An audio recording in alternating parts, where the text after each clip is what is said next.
అదేంటి భాయ్, దేవుడికి పోసిన పాలు కుక్కకు పెట్టావు? అస్సలాముఅలైకుం రామ్ భాయ్, ఏంటి మహాశివరాత్రి స్పెషల్? గుడికి వెళ్తున్నాను బాయ్. మరి నన్ను పిలవరేంటి భాయ్? మీరు కూడా వస్తారా? అయితే తప్పకుండా వెళ్దాం.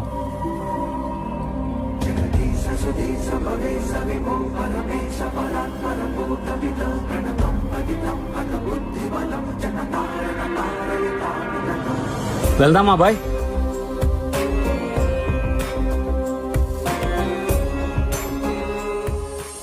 అదేంటి భాయ్, దేవుడికి పోసిన పాలు కుక్కకు పెట్టావు? అందులో తప్పే ఉంది బాయ్. తప్పు చేసింది కాక నువ్వు చేసిందేంటి? చూడు బాయ్, ఈ మహాశివరాత్రి రోజు ఆ శివుడికి నేను పాలాభిషేకం చేసుకోవాలనుకున్నా. అలా అని పాలు వృధా చేయాలనుకోలేదు. ఆ పాలు తీసుకొచ్చి ఈ మోగజీవి కడుపు నింపాను. అంతకన్నా తృప్తి ఇంకేముండదు బాయ్. ఆ పరమశివుడు కూడా చెప్పేది ఒకటే మాట బాయ్, ఆకలితో ఉన్న వాళ్ళు కడుపు నింపండి, అందులో కూడా నేనే ఉంటాను.